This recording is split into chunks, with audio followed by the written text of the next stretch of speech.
In this video, I'm going to be sharing with you the exact process you can use to sign your first SMMA client, even if you have absolutely no results to your name in 2022. Signing your first client is probably the biggest hurdle, and not having results or a track record is one of the main roadblocks that prevents people from doing that. And so by the end of this video, you're going to be able to walk away with tangible advice you can implement right away so you can get past this hurdle, start building momentum, and build a six-figure social media marketing agency. But before we get into it, a little bit about mindset and limiting beliefs.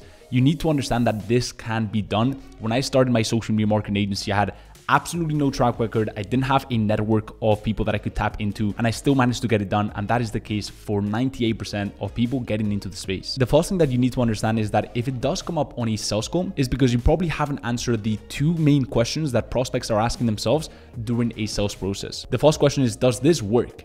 And the second question is, can I actually do this? So you need to realize that when you do your homework and you have a very solid sales process where you answer those two questions very clearly for the client, the question of whether you have case studies or who you've worked with in the past typically does not come up. In fact, when it does come up, it is a symptom that something has gone wrong or you haven't filled a gap during the sales process. When you have all the case studies in the world, when you've worked with the best brands in the space, they never ask for case studies because your sales process is so damn good. You've gotten really good at sales and they don't really question you as much. So first things first, because I'm sure this is what most of you have come to this video for, how to actually deal with the case studies question when it does come up. When you're in a sales call and a client asks you, hey, who have you worked for in the past? What type of results have you gotten? Here's the exact process that I followed when I started my agency, and it works wonders to this day. The first thing is, here's what you don't do. To understand that in the vast majority of cases, when a prospect asks you, oh, do you have any case studies?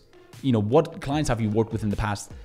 The vast majority of cases, this is what I call a shit test. They're testing your confidence, your congruence, your honesty. Because the funny thing is, when you do actually send a case study to a prospect after a call, in the vast majority of cases, they don't even read it. They don't even watch it. They're not so much interested in the content of the case study, but how you deal with the question and the framing of your answer. So most agency owners, especially beginner agency owners, when they ask them this question, they freeze. You can see them go pale and they essentially shit themselves. Or they go, yeah, we've got a case study. Right? And then the sale is absolutely lost. You must meet this question head on with extreme confidence. Absolutely, Mr. Prospect, I can get that for you. In fact, one of the things that set us apart in the space is not only the fact that we've got one of the highest success rates in the industry, but also the fact that we're completely transparent about the results that we've gotten in the past for our previous clients. Would you actually want me to walk you through a case study right now? And so because we understand that this question is mostly a shit test, what I've actually found is that a lot of prospects, when you meet the question head on, when you meet it with a lot of confidence, and you make it very, very clear that you've got an abundance of case studies, that you've got utmost confidence in your process to results, they will actually be fine with that answer, and they'll say something like, no, just completely fine, just wanted to make sure that you had a past record or some past results. And they won't even get into the case study because for them, the shit test is passed and now we can move on in the sales process. But if they reply yes, that they still want to see the case study, what do you actually do? The first thing that you want to do is you want to make sure that you cast stones at how most people do case studies. When in sales situations, you want to polarize the opposition as much as possible without being petty or without bringing animosity into the table. Most agencies out there will just go ahead and cherry pick a case study, maybe a result that they got 10 years ago. We do things a little bit different. So not only do I want to show you the most up-to-date results, but I actually want to show you the exact strategy that we use to achieve these results. How does that sound? And so you're constantly putting yourself in a complete different league than how most agencies are doing things. And when it comes to showcasing the results, you can actually use your contractor's results for this, with obviously their concern, but I've never had a contractor say no to me when I was starting out, simply because for them, it's a win-win, and you want to frame it as that. Hey, look, you've got incredible results. I want to make sure that I bring you as many clients as possible so you make as much money as possible. Would it be okay if I use some of the results that you've gotten for clients in the past? And in the vast majority of cases, they will say yes. And if they say no, then you might want to look for a new contractor. So then we'll move on to the next step, which is absolutely vital. You want to make sure that you walk them through the case study on the call. And what you want to do is you don't just want to show a bunch of numbers and a bunch of results, right? You want to build a little bit of a story around it. Maybe you can create a little bit of a slideshow. You don't want to just have the main attention on just purely the results. You want to build a little bit of a story, right? Walk them through the strategy. Don't just let the numbers stand on themselves, because then they're going to start asking questions and you've lost the control of the narrative. You want to keep absolute control of the narrative. And for that, I recommend that you build a little bit of a story, you know, where this client was when you guys first got involved, what you guys helped them achieve, and the main action steps that you took to achieve that. And the other reason why it's important that you do this is to reduce time real estate from the actual screenshots, right? So you reduce a little bit of weight from the actual screenshots and you've got control of the narrative. And let me just repeat, it is absolutely vital that you do this on the call. Do not walk away from the call promising that you send the case study, because otherwise the deal is pretty much over. Walk them through the case study on the call, okay?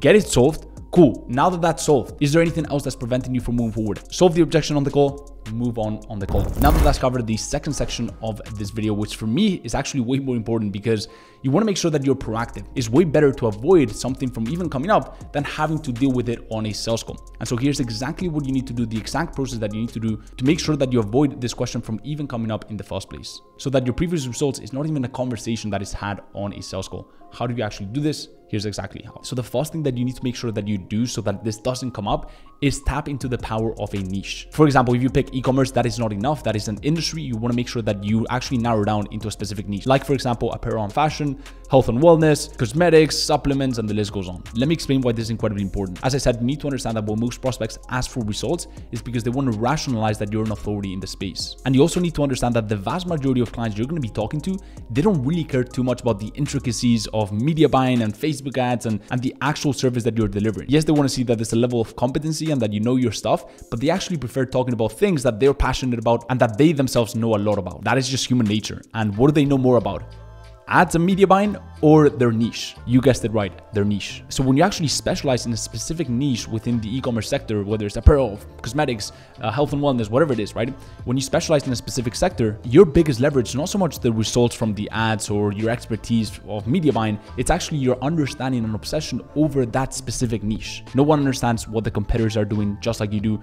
No one understands what the offers of the competitors look like and why they're making money and how your prospect can replicate that. Because at the end of the day, there are a lot of media buying experts and Facebook ads experts out there, but how many vegan e-com growth hacker experts are there out there? Not many, if one, and so they cannot compete. Although this point is a little bit nuanced, it's incredibly valuable to sign clients without results because it's no longer a conversation of how good your media buying skills and what past results you've gotten with Facebook ads, but now all of a sudden you've set yourself apart and they're seeing that there's no one in the space just like you who understands their niche like no one else. And so it's no longer a conversation about results, it's a conversation about the expertise and the authority that you have in that space that just quite frankly cannot be replicated by anyone. The second thing to avoid this from even coming up is getting better at sales. It's ironic, but as I said, once you have all the case studies in the world, you never get asked for them because your sales process is really damn good. Your delivery is stellar and your process to results actually speak for themselves, which is the third way to avoid this from even coming up, having a clear process to results. At the end of the day, a lot of agencies that are just starting out focus on having these like random case studies from 2 years ago from like weird niches, right? But what I found to be way more powerful to avoid this from even coming up is not having some random case studies, but actually having a clear process to results that is personalized to that client. Let me explain why this is incredibly valuable. When you can show a prospect a clear process to results to get them their desired outcome in that specific niche, and you have a personalized plan of attack for them, that's going to have a way bigger impact to close the sale than showing them some random case studies from some brands like 2 years ago in a complete different niche that they're not in. For example, nowadays I've got a lot of people trying to reach out to me to sell me their services, and in 99% of cases what actually sells me on someone is not so much what they've done in the past for a bunch of different creators in complete different spaces as me. At the end of the day, I go with the person that can clearly show me exactly what we're going to do, exactly how we're going to achieve our desired outcome, and shows me a very clear understanding of my space, what I do, and how he or she can get me results. If, for example, a video editor does that, that's going to speak a lot more to me than if a video editor shows me the videos that he's edited for some tech, review YouTubers, right? Even if the videos are very high quality, that's just a different niche. It's completely different to what I do. And so it's not going to build as much trust, and it's not going to answer those two questions of, does this work and can this person do this for me? And that is that for this video, my friend. If you've enjoyed it, I'd appreciate it if you dropped a massive thumbs up. And if you want to catch more free trainings on how to build your social media marketing agency, the latest acquisition strategies and much more, there's going to be a link in the description to my free Facebook mastermind. No opt-ins, no upsells, just pure free value. I know it's hard to believe, but once you get in there, you will understand. And so if you want to be a part of that, we're capping it at 10,000 members. We're very close to it. Go ahead, fill out the questions. If you are a good fit, we'll let you in. And with that being said, I'll see you in the next one. Peace.